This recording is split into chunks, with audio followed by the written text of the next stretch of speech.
Hallelujah, praise the Lord. पिता परमेश्वर को धन्यवाद देते हैं, उसकी आराधना करते हैं कि परमेश्वर पिता ने हम सबको ये विशेष अनुग्रह दिया है कि आज हम सब परमेश्वर की उपस्थिति में उसका वचन सीखने के लिए तैयार हैं।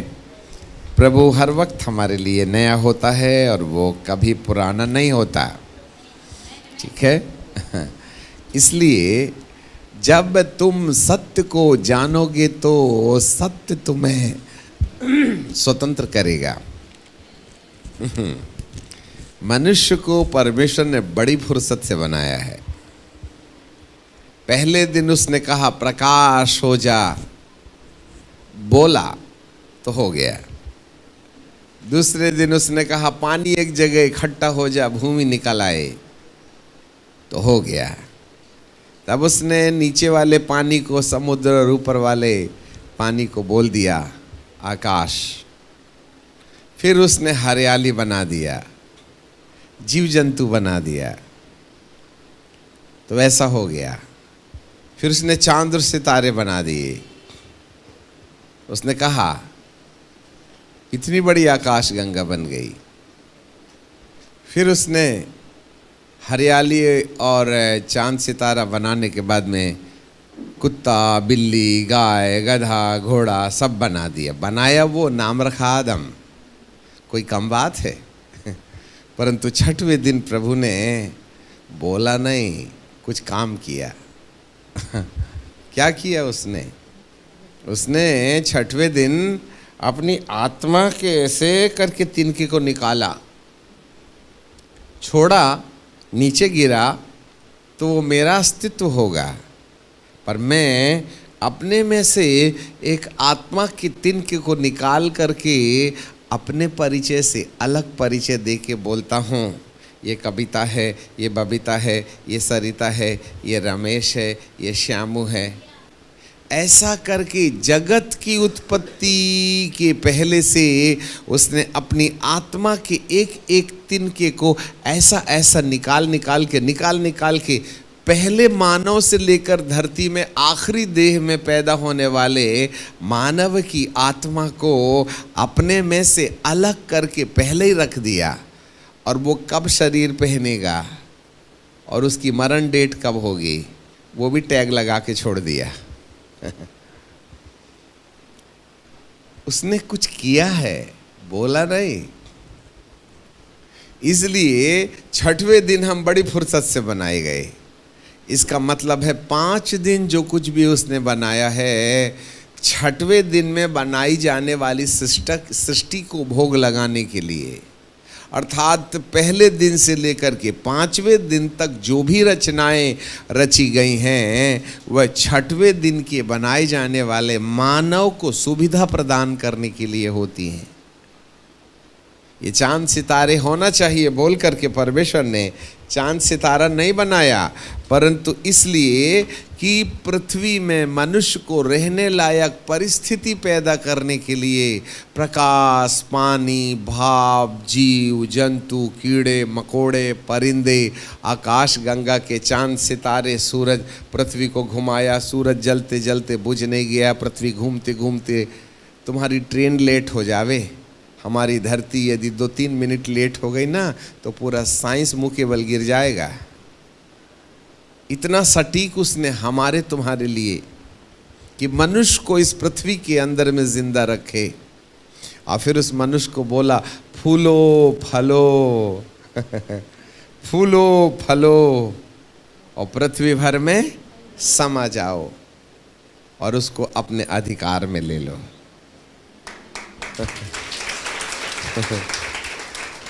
तो आजकल हम इस सृष्टि को अधिकार में लेने के बजाय वो हमको अधिकार ले लेती है। परेशान हो गए, दिमाग खराब हो गया, गर्मी, भयंकर गर्मी, ठीक है कि नहीं? हमें उसको परेशान करना चाहिए तो वो हमें परेशान कर रही है।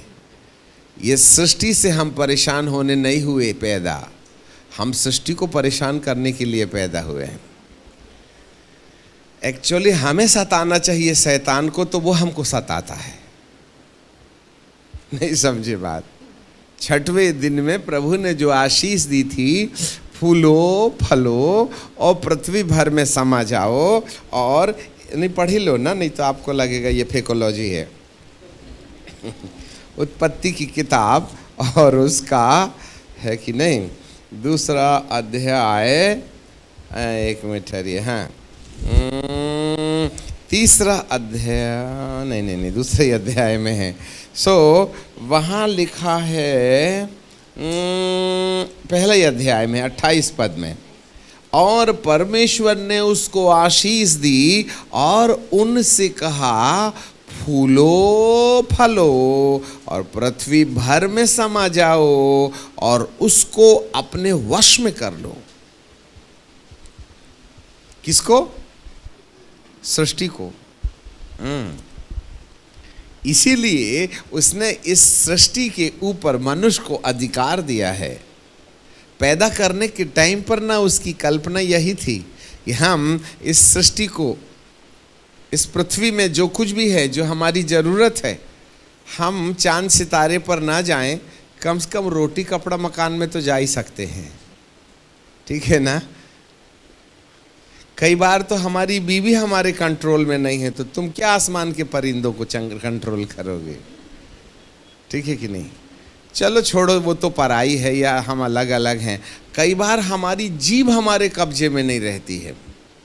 क्या बताएं जी, मुंह से निकल ही गया, चमड़े की जो है ना ना ना ना, चमड़े की है, इसका मतलब तुम्हारा दिमाग आदेश देगा तभी ना निकलेगा मुंह से। नहीं, ये दिमाग में आई गई बात। कैसे आई गई? तुमने दरवाज़ा खोला होगा तभी ना आएगी। ज़बरदस्ती क्या दरवाज़ा तोड़ के आ गई? रिमोट कंट्रोल तुम्हारे पास में, तो चैनल क्या दूसरा बदलेगा? नहीं ना। इसी तरीके से ये कल्पना के स्वामी तो हम ही ना हैं। वो आ कैसे गई तुम्हारी परमिशन बिना? हम हारा हुआ जीवन जीते हैं, जबकि परमेश्वर ने हमें विजय होने के लिए बोला है। He is the conqueror but we are the more than conqueror. हम जयवंत से भी बढ़ कर के हैं। हमें इस सृष्टि में जहाँ तक हमारा अधिकार चलता है, उसको अपने अधिकार में ले लेना है। ऐसे बोल कर के पहले मनुष्य को पैदा करने के टाइम पर परमेश्वर ने हमारे लिए कल्पना किया था। हाँ, और यदि उसकी कल्पना हमें समझ में नहीं आई तो समस्या है। सब बातों को परमेश्वर ने कहा और हो गया, पर हम ऐसा नहीं हैं कि उसने कहा और हम हो गए। उसने अपनी आत्मा में से आत्मा अलग किया, उसने अपने प्राण में से प्राण अलग किया, और फिर उसके रहने के लिए मट्टी खोद करके पानी डाल करके, जैसा आप रोटी बेलते ना, आटा गूंथते ना, वैसे मट्टी सान करके उसने इस खूबसूरत शरीर बनाया। पता नहीं नाक की हड्डी, नाक की मट्टी कहाँ से लाई जो हड्डी दायां बायां होती है। यदि ऐसी वाली हड्डी हमारे घुटने की होती तो हम तो ऐसे ऐसे चलते। समझ में आ गई? तो ये हमारी कमर की हड्डी कहाँ थी? कमर की मट्टी कहाँ की आई? पसली की मट्टी कहाँ से आई? दिल की मट्टी कहाँ से आई? नाक की मट्टी कहाँ से आई? आँख की मट्टी कहाँ से आई? बेचारी को ढांक करके रखना पड़ता है, धुला जाए तो तकलीफ हो जाए। मट्टी मट्टी में भी फर्क है। यदि आदम की सृष्टि के बारे में हम देखें तो कई महीने लग जाएंगे। विश्व की किसी थियोलॉजी की किताब में ये न मिलेगा जो परमेश्वर के दिल में पाया जाता है। खैर, छोड़ो बातें आगे। सो परमेश्वर ने हमको बड़ा खूबसूरत बनाया है, ठीक है। बोलिए, मैं सारी सृष्टि में सबसे बहुमूल्य रचना हूँ। हाँ, इसलिए इसको कुछ भी खिला पिला के खराब मत करना, ठीक है कि नहीं। ये बड़ी अनमोल सृष्टि है जिस उद्देश्य के लिए परमेश्वर ने हमको बनाया है। आपको मालूम है ये मनुष्य दो दुनिया से मिलकर के बना हुआ है। ये मनुष्य जो है दो दुनिया से मिल के बना है। हम दो दुनिया के संगम हैं। एक है भौतिक दुनिया और दूसरा है आत्मिक दुनिया। भौतिक दुनिया से शरीर आता है जिसको माँ जन्माती है, जिसे खिलाना पिलाना पहनाना पड़ता है। एक और दुनिया है जो इस भौतिक दुनिया के अंदर रहती है, उसे आत्मिक दुनिया कहते हैं, और वो है आत्मा। और आत्मा आती है परमात्मा से और शरीर आता है मट्टी से। स्वर्ग और पृथ्वी का मेल है मानव। मनुष्य दो दुनिया के हस्तक्षेप से बनता है। शरीर को माँ जन्माती है, हम उसे खिलाते हैं, पिलाते हैं, नहलाते हैं, धुलाते हैं, डेंटिंग और पेंटिंग और फेयर एंड लवली से चमड़े का कलर बदलते हैं, है ना।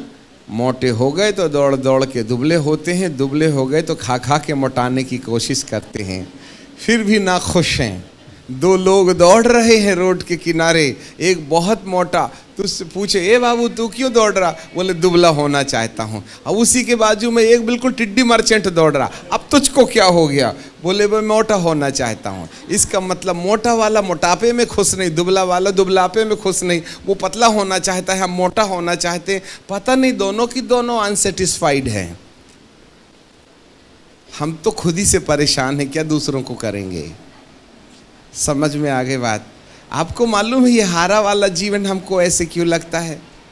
आए दिन प्रार्थना जी, पास्टर जी बेटा बिगड़ गया, पास्टर जी हमका बिगड़ गया, पत्नी के लिए दुआ करना, पति के लिए दुआ करना।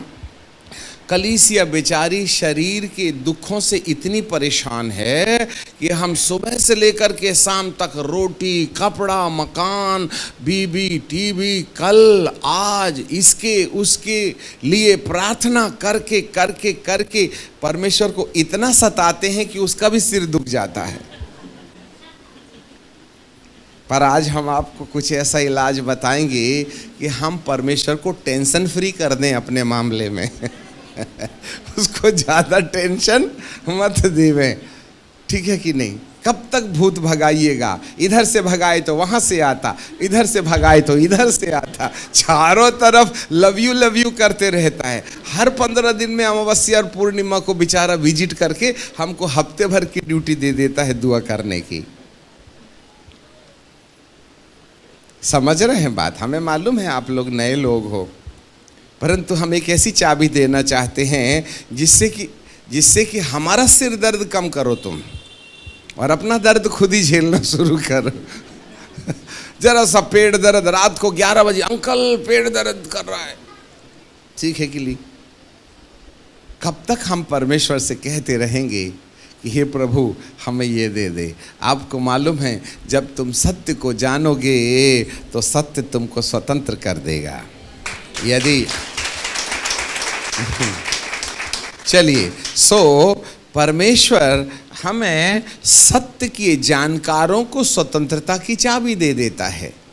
यदि हमें स्वतंत्र जिंदगी जीना है तो सत्य को जानना पड़ेगा। और हम तो केवल यीशु को बोलते हैं कि यीशु सत्य है, यीशु सत्य है। मैं भी बोलता हूँ यीशु सत्य है, परंतु हम केवल यीशु की सत्यता को जानने से छुटकारा नहीं पा पाएंगे। सत्य 3 प्रकार के हैं। पहला सत्य परमेश्वर में है कि वो पवित्र है। दूसरा सत्य मनुष्य में है कि वो पापी है। अब पवित्र और पापी का संबंध होना चाहिएगा। ये सब भैया बता रहे थे, बाप और बेटे का रिश्ता। अब बाप रहा पवित्र और बेटे रहे बिल्कुल बड़ी मास्टर, तमाकू मास्टर, और मोबाइल में तो धुआंधार बटन दबाते हैं अपन, ठीक है कि नहीं। ऐसे समय में प्रभु कहते हैं अरे वोडाफोन लगते लगते आइडिया कहाँ से लग गया। हम प्रभु को कहते प्रभु तेरा धन्यवाद धन्यवाद धन्यवाद, फिर जांग में कुर्र कुर्र की आवाज़ आती है। अच्छा हुआ दीदी ने बोल दी थी साइलेंट। हम तो कहते हैं साइलेंट नहीं, टोटल टर्न ऑफ करो। कई लोग साइलेंट जरूर कर लेते हैं, परंतु वाइब्रेशन में सामने वाला तकलीफ देता है ना। समझ में आ गई बात। ऐसे समय में परमेश्वर के भवन में जब अपन गए ना तो टेंशन फ्री होके आने का, और बार बार उठ के बाहर जाने का नहीं, फुर्सत से आने का, तब ना परमेश्वर के साथ नेटवर्किंग जुड़ेगा। आपको मालूम होवे वो पवित्र है, इस सत्य को जानो। हमारे अंदर में कौन कौन सी कमियां हैं ये जानो। ये दूसरा सत्य है। जब कभी भी कोई बीमार पड़ता है तब डॉक्टर का फ़ोन नंबर ढूंढता है। आज तुमको पगार मिली है, चलो हॉस्पिटल में सो के आएंगे, हैं? आज हमको पगार मिली है, हॉस्पिटल में सोने जाएंगे। हाँ, जब हमारे पास में शरीर काम करने से ना बोल देता है तभी ना हॉस्पिटल के चक्कर मारते हैं। इसलिए आज बहुत से लोग परमेश्वर को खोज रहे हैं, बीमारी जानते ही नहीं। एक डॉक्टर साहब बैठे थे, ये बीमार गया और कहने लगा, डॉक्टर साहब अच्छा नहीं लग रहा है। बोले क्या? बीमारी आ गई है। कौन सी बीमारी? बीमारी हो गई, अच्छा नहीं लग रहा है। पता नहीं अच्छा नहीं लग रहा है। अरे तो तुमको समस्या क्या हो रही है? अब मैं क्या बता दूं, तुम्हारे पास 1760 प्रकार की मशीन है, तुम ही लगा के चेक कर लो, मेरे को अच्छा नहीं लग रहा है, मेरे को क्या हो। अरे तो क्या दुख रहा है? पेट दुख रहा, कि कमर दुख रहा, कि सिर दुख रहा, कि चक्कर आ रहा, कि उल्टी जैसा लग रहा, क्या? डॉक्टर साहब कुछ समझ में नहीं आ रहा है, पर अच्छा नहीं लग रहा है। तो डॉक्टर कहेंगे, ये वाली बीमारी का इलाज मेरे पास में नहीं है, तू तो दिमाग वाले हॉस्पिटल के पास में जा, अर्थात मेंटल हॉस्पिटल। तुमको मालूम भी तो हो पेट दुख रहा है, पता चला पेट में बीमारी और घुटने में मशीन लगा लिया उसने, तो कहीं पेट की बीमारी घुटने में तपास करके आएगी क्या? आज लोगों को मालूम ही नहीं है क्या बात के लिए प्रभु को खोजना है। हम परमेश्वर को खोजते हैं, खुद को नहीं खोजते। और धरती में 90% लोग, नहीं 90 नहीं 99% लोग परमेश्वर को खोजते हैं, पर मिलता नहीं। जिस दिन मिल जाएगा ना, जिंदगी के हर प्रश्नवाचक चिन्ह शून्य हो जाएंगे।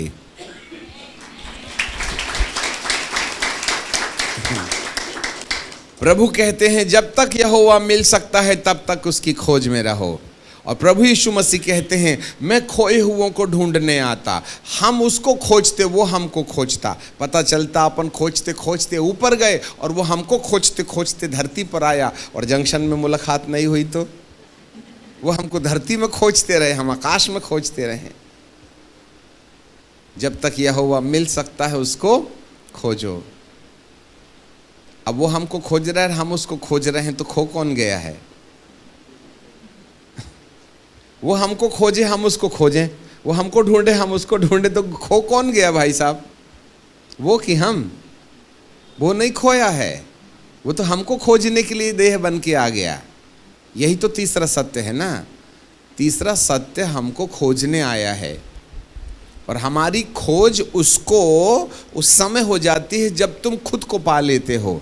जिसको मैं मिल गया उसको प्रभु मिल जाते हैं, जिसको प्रभु मिल जाता है उसको पिता भी मिल जाते हैं। यदि हम खुद को नहीं पा पाए कि हम हैं कौन, तो प्रभु कहाँ से मिलेगा? क्योंकि प्रभु की पहचान हमारी पहचान से शुरू होती है। ये लंगोट लगा के बर्फ़ में बैठे बेचारे खड़ेश्वर महाराज एक पैर में 6 साल से खड़े हैं, उनको भगवान मिला क्या? नहीं मिला। अनादि गुरु शंकराचार्य जी से किसी ने पूछा, स्वामी जी तुमको मोक्ष मिला क्या? बोले मोक्ष बड़ी कठिन चीज़ है, मैं ट्राई कर रहा हूँ ढूंढने की। और उन्होंने अपने वक्तव्य में कहा, मोक्ष इतनी कठिन चीज़ है कि समुद्र के किनारे एक आदमी ने 5 feet by 5 feet by 5 feet का गड्ढा खोद लिया और चुल्लू से पानी उठाता और समुद्र में डाल करके क्या बोलता, दरिया खाली करूँगा और गड्ढे में भरूँगा, और वो भी सूरज डूबने से पहले। कहीं माथा खराब हुआ है? समुद्र 5 फीट के गड्ढे में समाएगा क्या? और वो भी चुल्लू से, और सूरज डूबने के पहले से। जैसा समुद्र खाली करके 5 फीट के गड्ढे में डालना कठिन है, वैसा ही मोक्ष भी कठिन है। इसका मतलब है बाइबिल को छोड़ के और कोई मोक्ष की परिभाषा नहीं दे सकता। पर हम बाइबिल के खोजियों, परंतु कई बार हम जो बाइबिल के को खोजी हैं उनको भी तो कई बार नहीं मिलता है ना। जी हाँ मेरे प्रियो, परमेश्वर ने हमें बड़ी फुर्सत से बनाया है। हम दो दुनिया के संगम हैं। एक पद आज हम आपके लिए पढ़ना चाहते हैं, और वो है 1 कोरिन्थियों की किताब और उसका 15 अध्याय और उसके 19 पद को। 1 Corinthians chapter 15 and verse 19 यहाँ लिखा है, यदि हम केवल इसी जीवन में मसीह से आशा रखते हैं तो हम सब मनुष्यों में अधिक अभागे हैं।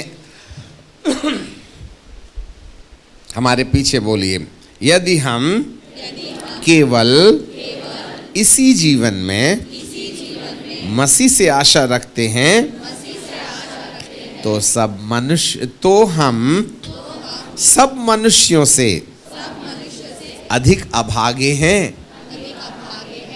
अभागे, अभागे मतलब जिसके भाग्य नहीं है। अभागे को क्या बोलते हैं? जिसकी किस्मत फूटी है। उर्दू में बोलते हैं लानत है उस इंसान पर। लानत को यदि हिंदी में ट्रांसलेट करें तो श्रापित है वह इंसान जो 70 बरस की जिंदगी के लिए रोटी कपड़ा मकान को आधार बना करके प्रभु को खोजे, उसको अभागा बोला है। अब थोड़ा सा चोट जरूर लगेगी क्योंकि हम आपका परमानेंट इलाज करना चाहते हैं ना। अरे इतने बड़े कैंसर के गुटरू में यदि तुमने आयोडेक्स और विक्स बाम लगाए तो क्या सुबह तक की ये फोड़ा कैंसर वाला बैठ जाएगा? क्या नहीं बालक। क्या चाहिए उसको? विक्स बाम नहीं चाहिए, चमीटा चाकू चाहिए। हाँ, चमीटा चाकू से यदि कैंसर का फोड़ा काट के निकाल लें तो जीवन शुरू हो सकता है। कुछ ऐसे ही आज हम कुछ ऐसी बातें आपको बताएंगे जिससे कि प्रभु आपकी जिंदगी की हर समस्याओं का एक स्थायी इलाज कर डाले। ऐसे करके इसलिए प्रभु जी बोलते हैं अभागा है वह इंसान जो इस ही संसार की ज़रूरतों को आधार बना करके परमेश्वर से प्रार्थना करता है, जबकि बाइबल का परमेश्वर कहता है इस जीवन की बात यदि है तो इस जीवन के बाद भी एक और जीवन होगा। ये जीवन है तो एक और जीवन होगा। तो कौन सा जीवन है ये? इसको और उसको अलग अलग करने वाली रेखा कौन सी है? जरा ध्यान दीजिएगा। इस जीवन का मतलब मृत्यु के पहले और उस जीवन का मतलब मृत्यु के बाद। Life before the death and life after the death. मृत्यु के पहले शारीरिक जीवन जिसमें बीमारी हो जाती है, निराशा हो जाती है, पारिवारिक झमेला हो जाता है, आर्थिक समस्या हो जाती है, मन थक जाता है, हड्डियाँ म्यूजिक बजाने लगती हैं, ये वाला जीवन है।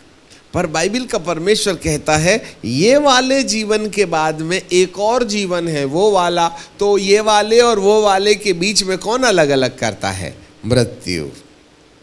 याद रखिएगा। इसका मतलब है जरूर 50, 60, 70 साल की जिंदगी के साथ साथ है एक और जिंदगी है जो मृत्यु के बाद लागू होती है, और वो जिंदगी करोड़ों साल की है। करोड़ों साल की है। ये जिंदगी 70 साल की है और वो जिंदगी करोड़ों साल की है। इंसान 70 साल की जिंदगी के लिए रोटी कपड़ा मकान चंगाई छुटकारा आशीर्वाद घर कार बंगला बीबी टीवी पता नहीं क्या क्या खोजता बेचारा, और बूढ़ा होकर के सब छोड़ के पैदल चला जाता, चड्डी बनियान भी साथ नहीं ले जाता। कमाए थे हमने क्या नहीं किया। जिंदगी बचपना खेल खेल करके खो दिया, जवानी नींद भर सोया, और अधेड़ उम्र बाल बच्चों के लिए पैसा कमा कमा के पेंसिल समान जिंदगी घस दी, और जब बुढ़ापा आया तो हड्डियाँ म्यूजिक बजाने लगीं। अब पेट दुख रहा है, कमर दुख रहा है, फिर जो रोना शुरू हुआ। फिर हम बाजार जाते हैं और खंजरी उठा लाते हैं और बुढ़ापे में खंजरी बजाना शुरू कर देते हैं। तो नाती पोते बोलते हैं दादा जवानी में गाना नहीं गाए, आजकल तुमको बड़ा गाने का शौक हो गया। तो दादा क्या बोलते हैं, बेटा धरती बहुत भोग लिया, अब ऊपर भी तो रिजर्वेशन कराना पड़ेगा ना। आपको ये ख्याल कब आया था? जब एक पैर कब्रिस्तान में है, जब डॉक्टर बोलता है थोड़े से दिन बचे हैं, तब भगवान के दरबार में आ जाते हैं। पूरी जिंदगी इंसान ने पेंसिल सामान घस दी और मरने के करीब करीब खंजरी उठा करके भगवान की भक्ति करता है। लोग बुढ़ापे में बपतिस्मा लेते हैं जब मालूम हो गया कि लाइन क्लियर हो गया है।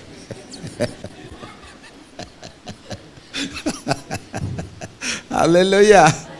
तो ऐसे लोगों को तो अभागा ही न बोला है। तुम्हें बिल्कुल आखिरी में याद आती है कि एक और जिंदगी है। अभी तक हमको जब तक नाती नतरे नहीं हुए थे ना, तब तक हमको लगता था जिंदगी यही है। शादी तो कर दी बेटे की, बेटा जल्दी से पोता दिखा दे। अब जैसे तैसे पोता तो दादा क्या बोलता, वाह मजा आ गई, 50% काम ओवर। फिर वो बोलता है मुझे बेटा एक पोती भी दिखा दे, बोले तो पोती भी आ गई। तो फिर बुढ़ा बाबा क्या बोलते हैं, हे प्रभु अब सब देख लिया, तू तो अब अपने पास बुला ले। तो प्रभु कहते हैं यही देखने पैदा हुआ था क्या? समझ में आ गई बात? पोता पोती देख के पैदा हुआ था, पोता पोती देखने पैदा हुआ था क्या? ऐसे लोगों को तो बाइबल में लिखा है भागा, मतलब किस्मत फूटी पोता देखने वाले की। हमें मालूम ही नहीं हम पैदा किया बात के लिए हो गए। मेरा परमेश्वर हमको इस धरती के अंदर 6वें दिन बड़ी फुर्सत से इसलिए थोड़ी बनाया था कि पोता पोती देख के मर पड़ो तुम। चंगाई के ड्रम बजा रहे, आशीर्वाद का, नौकरी और चाकरी का। ठीक है, ये 70 बरस की जिंदगी में काम आता है, परंतु एक और जीवन है, उसके बारे में भी तो चिंता करो। मृत्यु के बाद वाले जीवन की भी तो चिंता कीजिएगा। और जिस समय मृत्यु के बाद वाले जीवन की चिंता में सफल हो गए ना, तो ये वाली चिंता के जितने भी प्रश्नवाचक चिन्ह हैं बिना भगाए भाग लेंगे। जो अपनी जिंदगी में प्रभु परमेश्वर क्या बात के लिए धरती पर पैदा किया, हम कैसे परमेश्वर की इच्छा पूरी कर लें, यदि हम इसमें सफल हो गए तो जितनी भी असफलता हमारे शारीरिक जीवन में है, चाहे बीमारी से जुड़ी हो, चाहे परिवार से जुड़ी हो, चाहे धन व्यापार से जुड़ी हो, चाहे नींद नहीं आने वाली समस्या हो, चाहे ये समस्या हो वो समस्या हो, सारी समस्या जड़ पीड़ से उखड़ जाएगी। जड़ पीड़ से उखड़ जाएगी। इसलिए हम कहीं ना कहीं वो बात में वहाँ हम पहुँच जाएं जहाँ पहुँचने के बाद ये सारी समस्याओं का समाधान हो जाता है। समझ में आ गई? यीशु कहते हैं हे बोझ से दबे लोगों मेरे पास आओ, मतलब बोझ हमारे पास है। फिर प्रभु ये भी कहते हैं मेरा बोझ उठा लो। बताइए, बोझ से दबे लोगों को बुलाने वाला बोलता मेरा बोझ उठा लो। हे प्रभु हमारा ही बहुत है, तुम्हारा कहाँ झेलेंगे? बात एक ही है, तुम बोझ से दबे लोगों मेरे पास आओ। फिर प्रभु जी कहते हैं मेरा बोझ उठा लो। हे प्रभु तुम हमारा वाला ले लेना चाहते, तुम तो और हमें सिर में डाल रहे हो। बोले मेरा बोझ हल्का है क्योंकि मैं नम्र और दीन हूँ। जिस समय मेरी नम्रता और दीनता को पहचान जाओगे ना, तो तुम्हारा बोझ आपसे आप मेरे किए भी ना हल्का हो जाएगा। हम अपने बोझ उतरवाने के चक्कर में उसका लेते ही नहीं। जिसने उसका बोझ ले लिया तुम्हारा आपसे आप हल्का हो जाएगा। Praise the Lord. समझ में आए? परमेश्वर की बिल्कुल उल्टी गणित है। हम 1 2 3 करते हैं, वो 99 98 95 करता है। वो हमको बुलाता है कि बोझ ले लो, तुम्हारा बोझ लाओ। प्रभु कहते हैं मेरा उठा लो। और जिसने मेरा उठाना सीख लिया तुम्हारा आपसे आप भाग निकलेगा। इसलिए आजकल मैं प्रभु मेरे को पैसा दे दे, पैसा दे दे, पैसा दे दे, ये प्रार्थना की गलती नहीं करता मैं। मेरे को चंगाई दे दे, चंगाई दे दे, चंगाई दे दे, ऐसा नए लोग करते हैं बेचारे जो बीमार हैं। परंतु अब 17 साल हो गए KG1 ही अटेंड कर रहे हो तुम, तो दूसरी क्लास में कौन जाएगा? समझ में आ गई? जो बिल्कुल नए नए हैं उनके लिए अपन लोग प्रार्थना करें। आपको मालूम है प्रभु नए लोगों को चंगाई दे जाता है, और जब वो विश्वासी बनते हैं तो उनको चंगाई देना बंद कर देता है। हे प्रभु नए को चंगाई देता, विश्वासी बनने की बात नहीं देता। हाँ, मैं अपने तरफ से नए लोगों को चंगाई देता हूँ, और जब वे विश्वास में आ जाते हैं तो अपने तरफ से चंगाई देना बंद कर देता हूँ। तुम खुद विश्वास से चंगे होना सीख जाओ, ऐसी प्रैक्टिस करता हूँ। तो हम प्रभु के सिर में कब तक गिरेंगे, कब पैर के ऊपर चलेंगे? समझ रहे हैं बात को? इसीलिए प्रभु कहते हैं मेरा बोझ उठा लो। मेरा बोझ उठाए तो तुम्हारा हल्का हो जाएगा। और जो बोझ मैंने तुमको दिया, जो तुम्हारे पास बोझ है ना, वही बोझ है जो तुमको मेरा बोझ उठाने की प्रेरणा देता है। अब एक बात बताइए, आदमी हॉस्पिटल कब जाता है? जी बोलिएगा, हॉस्पिटल कब जाता है? जब बीमार होगा तभी ना जाएगा, है कि नहीं? हम प्रभु के पास कब आते हैं? जब तक डॉक्टर के पास में गए तो ये इलाज वो इलाज, ये डॉक्टर ये तपास वो तपास, सब कुछ करते करते करते करते थक जाते। फिर डॉक्टर साहब कहते अब तो ऊपर देखो तुम, तो हम पंखा देखते हैं। तो डॉक्टर बोलता पंखा नहीं, इसके भी ऊपर देख। तो अगली मंजिली में कौन रहता है उसको देखते। अरे वो भी नहीं रे बाबा, अपने इष्ट को देख। तब हमारा फोन नंबर ढूंढते हो तुम। जब डॉक्टर बोलते हैं 5 दिन बचे, फिर देखना नरक की किताब से भी ना भगवान का एड्रेस मिल जाता है। समझ में आ गई? तो तुम उसके पीछे लगे कब थे? हैं? अपन कब प्रभु को ढूंढते हैं? जब दुनिया हमारी मदद करना बंद कर देती है, तब हम प्रभु के दरबार में आते हैं। हम केरल जाते हैं कई बार, बहुत सुप्रसिद्ध प्रचारक हैं, और वहाँ कहीं भी सीधी रोड नहीं है, बस ऐसी ऐसी ऐसी ऐसी चलती है। और आपको मालूम होवे, कई बार हमको बहुत कम समय रहता है तो बड़ी तेज़ी से चला के वो ले आते हैं। तो एक जगह ड्राइवर ने ऐसा देखा नहीं कि ब्रेकर है, और हुई करके, और उतने में ब्रेकर में बहुत जोर से गाड़ी धुड़ुम धुड़ुम धुड़ुम धुड़ुम। तो हमारे साथ जो 2-3 लोग थे ना, सब जोर से चिल्लाए स्तोत्रम स्तोत्रम करतावे, स्तोत्रम स्तोत्रम स्तोत्रम। जब तक गाड़ी बराबर चल रही थी किसी ने हालेलुया नहीं बोला, और ब्रेकर आते बराबर स्तोत्रम स्तोत्रम स्तोत्रम। हमने कहा आइडिया, हे प्रभु हर 5 मिनट में इनको झटका लगे ना, ये तो 24 घंटा पुकारेंगे।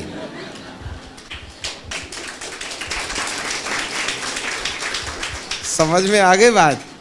तो हम मुसीबत में ही ना प्रभु को पुकारते हैं। तो कई बार हमारे पास में जो समस्या है ना, हमको प्रभु के पास खींचने का आइडिया है परमेश्वर का, और तुमको तो भला चंगा कर दे तो तुम तो प्रभु को पिचिक करके थूक दो। इसलिए तो कई बार वो भर्ती करवा देता है हमको कि कम से कम वक्त वक्त में हॉस्पिटल गया तो याद तो करेगा मेरे को। नहीं तो आज पगार मिली, तुम तो मॉल की याद करते हो, मुझे थोड़ी ना याद करते हैं। इसलिए गाड़ी को झटका मिलना जरूरी रहता है, जिससे कि प्रभु से अपना रिश्ता जुड़ा रहे। हम तो कहते हैं तुम्हारे घर में ना हर हफ्ते भूत आए तो तुम रेगुलर रहोगे चर्च में।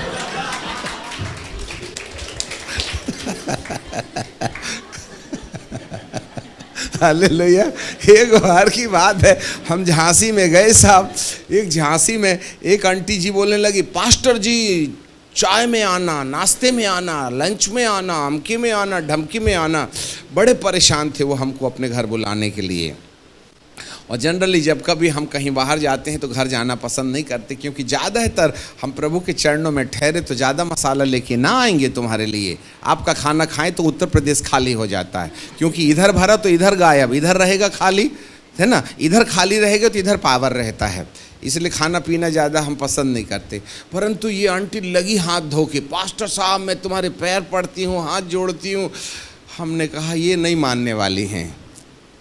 ठीक है, शाम को चाय के लिए आएंगे हम। आ गए साहब, उन्होंने चाय नाश्ता ये वो रखा, और एक कहानी बताना शुरू किया। पादरी साहब मैं रात को सोती हूँ, बच्चे उनके कहीं नौकरी में चले गए, पति नहीं है। जब मैं रात को सोती हूँ तो रात को कोई आता है और मेरी टीवी ऑन कर देता है, हरी, फिर नल खोल देता है, ओहो हो, फिर प्लेट ऐसी ऐसी आती है और मेरे नाक के पीछे से जा कर के फिर वहाँ गिर जाती है। मैं बोले ये तो बड़ा ही प्रकार का भूत है। और झांसी की रानी ने कितने लोगों को वहाँ कत्ल की थी, वहाँ तो भूत ही भूत है झांसी में, सीपरी मिशन कंपाउंड में तो चलते फिरते दिखते हैं। और वहाँ तो लोगों की आदत है इनकाउंटर होने की भूतों की, उनको डर भी नहीं लगता, आया है जाने दे।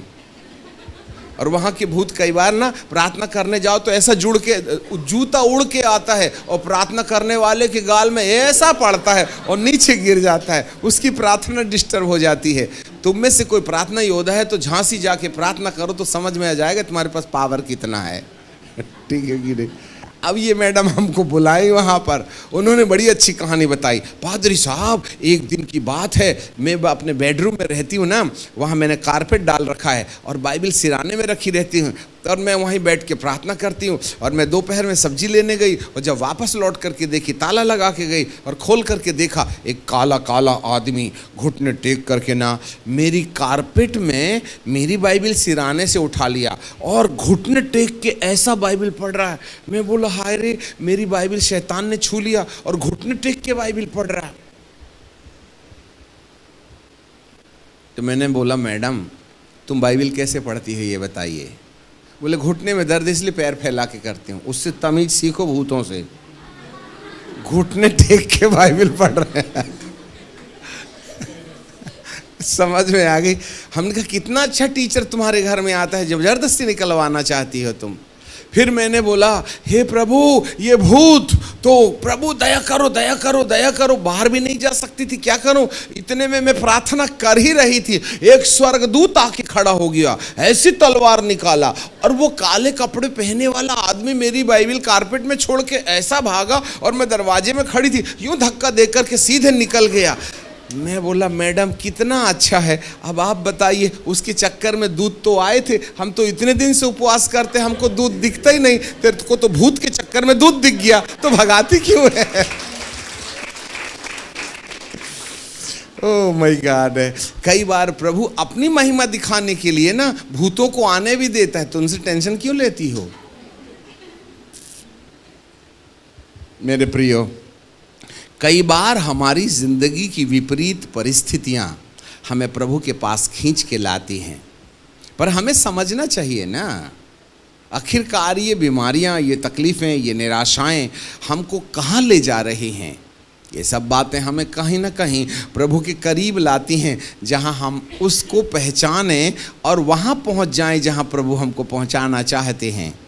इसलिए बाइबल का परमेश्वर कहता है यदि कोई इस ही जीवन में मसीह से आशा रखता है तो वह अभागा है।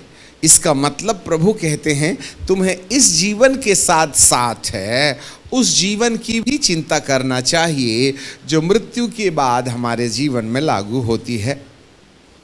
Main point. अब उस जीवन का मतलब क्या है। एक और जीवन है और वो है अनंत जीवन, स्वर्गीय जीवन। आपको मालूम है जब प्रभु यीशु मसीह ने अपनी सेवा शुरू की थी तो मत्ती की किताब उसका 4 अध्याय और उसके 27 पद में बाइबल हमें 17 पद में हमें बताती है उस समय से यीशु प्रचार करना और यह कहना आरंभ किया कि मन फिराओ, स्वर्ग का राज्य निकट आ गया है। बोलिए स्वर्ग का राज्य निकट आ गया है। हाँ, कौन सा राज्य है? स्वर्ग का राज्य। तो स्वर्ग का राज्य क्या चीज है? अब स्वर्ग शब्द बोलिए, स्वर्ग स्वर्ग स्वर्ग है, जोर से बोलो ना। ओके ठीक है। अब हम यहाँ आए और ये दीदी जो लीड कर रही थी उन्होंने हमारा परिचय दिया।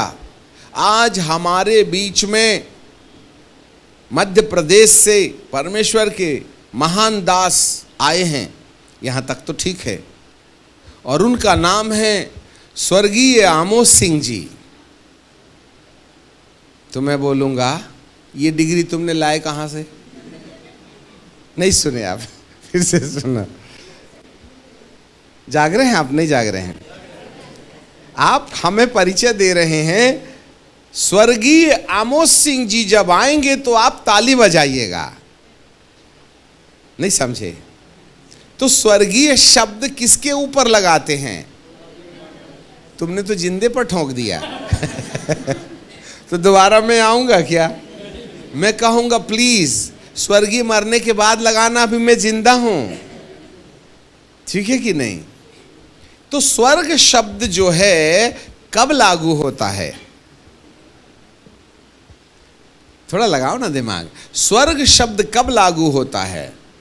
स्वर्ग शब्द मृत्यु के बाद लागू होता है।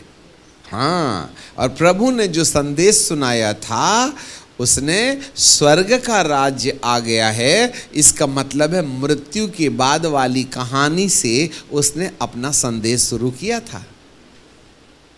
कान खोल के सुनिएगा। एक्चुअली जो बाइबल है, प्रभु जो है तुम्हें चंगाई, छुटकारा, आशीर्वाद देने के द्वारा हमारा ध्यान उस वाले जीवन की ओर इकट्ठा करता है जो अनंतकालिक है, जिसको स्वर्गीय बोलते हैं। स्वर्गीय बोले तो अनंतकालिक जीवन, और अनंतकालिक जीवन के लिए प्रभु का सुसमाचार है कि मन फिराओ। जी हाँ, मन फिराओ।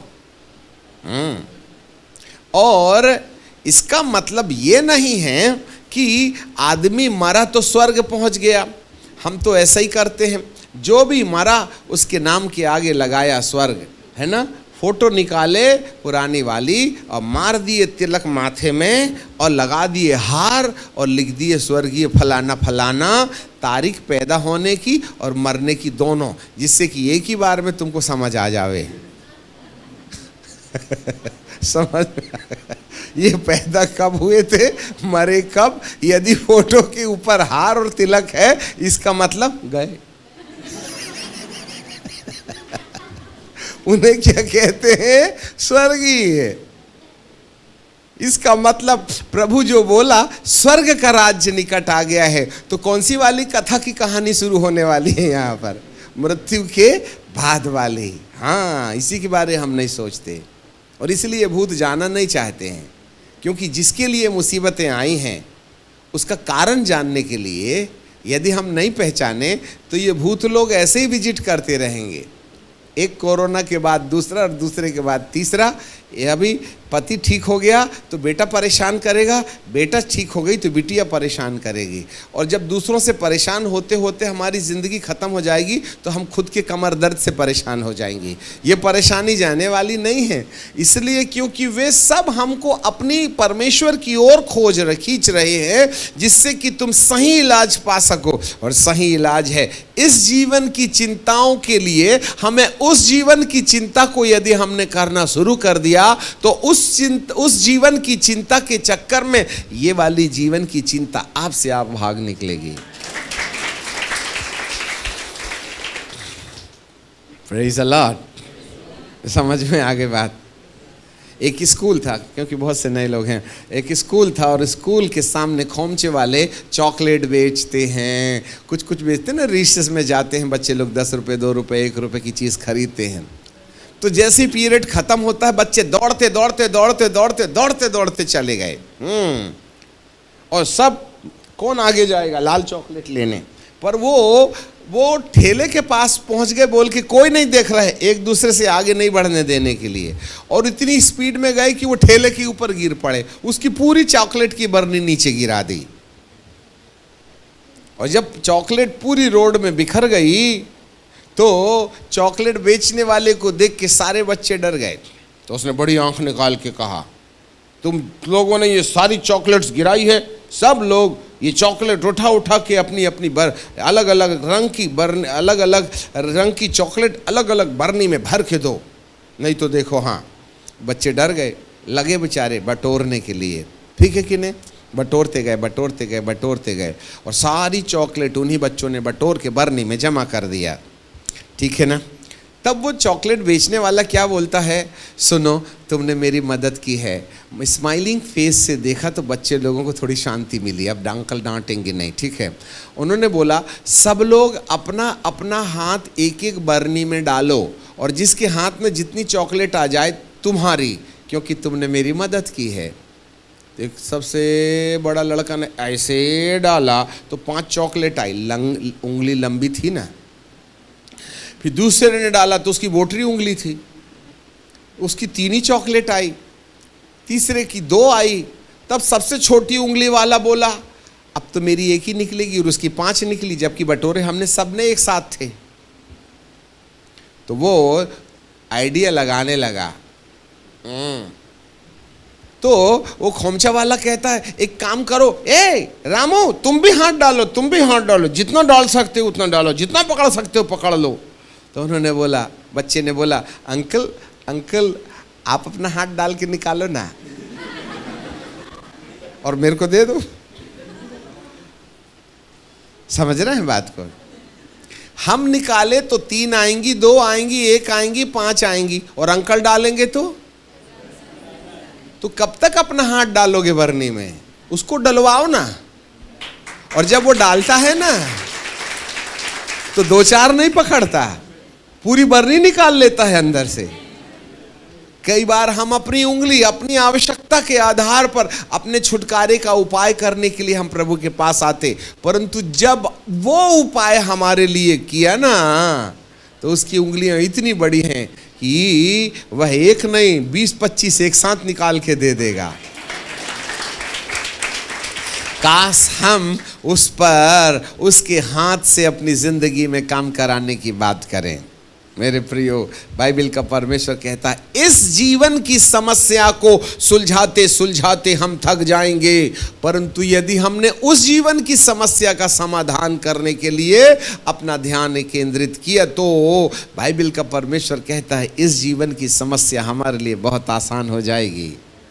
जी हाँ, मृत्यु के बाद वाला जीवन। जल्दी से बोल करके, हमारा समय कितने बजे तक है सर? 1 बजे तक। अभी हमारे पास टाइम है, ठीक, 1 बजे तक ख़त्म कर देंगे। ओके, सो यहाँ पर हमारे लिए प्रभु अपने उपाय में उसके हिसाब से यदि हमने उसकी इच्छा के अनुसार खोजबीन शुरू की तो हमारी समस्या का समाधान तय है। ठीक है, आपको मालूम हो हम उस जीवन अर्थात मृत्यु के बाद वाले जीवन की कहानी यीशु बताते हैं। आपको मालूम है हर एक व्यक्ति के मरने के बाद हम स्वर्गीय लगा देते हैं। अब तुम्हें कैसे पता चला कि वो स्वर्ग गया? वो पीपल के पेड़ में बैठा होगा तो हमको पहले ही मालूम है ऊपर नहीं गया, पर क्या करे, इसलिए 3 दिन के बाद में तीसरा, और 13 दिन के बाद में 13वीं, और 40 दिन के बाद में 40वां त्योहार मना करके 2-2 बोरा चावल गांव के लोगों को खिलाते हैं। क्यों भाई? 3, 13, 40 बोलिएगा। बोलिए ना, तीसरा, 13वीं, 40वां। क्यों ऐसा करते हैं? ऐसा क्यों करते हैं? 1 बोरा चावल 2 किलो 2 बोरे भट्टे की सब्जी बना करके खिला दी हमने, ऐसा क्यों? उद्देश्य ये है कि मरने वाले की आत्मा को शांति मिले। हाँ, तो हमको पहले ही मालूम है वो शांति नहीं है उसके पास, इसलिए मनी ऑर्डर कर रहे हैं हम भात खिला के। ठीक है कि नहीं? इसलिए कब्रिस्तान में उसके लिए ऐसा एक मढ़िया बना देते हैं, छोटा सा घर जैसा, और कहते हैं दादा यहीं रहा करे, अब तो हमको रहने दो वहाँ।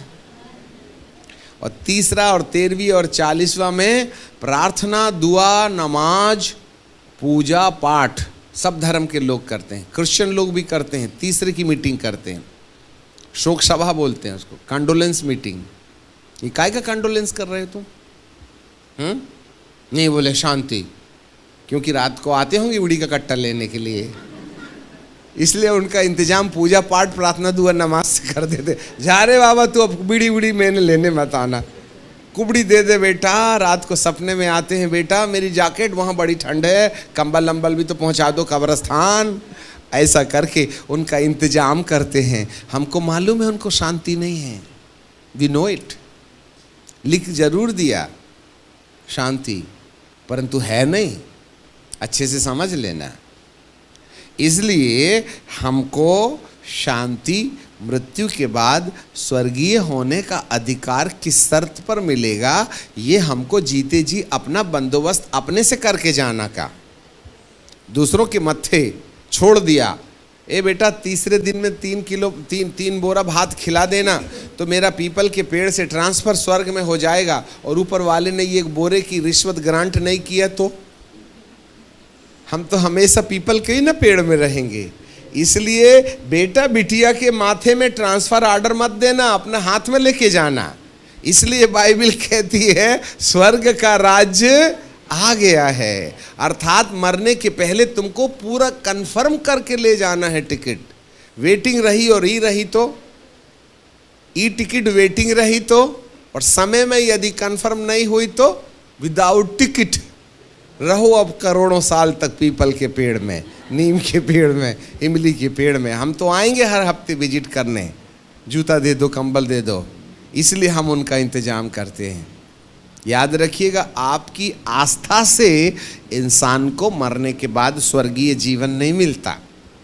उसकी एक शर्त है, और उसकी शर्त ये है कि हम कहीं ना कहीं हमारे प्रभु दूसरे आगमन में, आपको मालूम है ये तीसरे नंबर वाला जो सत्य है वो सत्य ये है, प्रभु यीशु का पहला आगमन हमको इनाम देने के लिए आया कि तुम्हें वो सलाह दे कि अनंत जीवन में कैसे प्रवेश किया जा सकता है।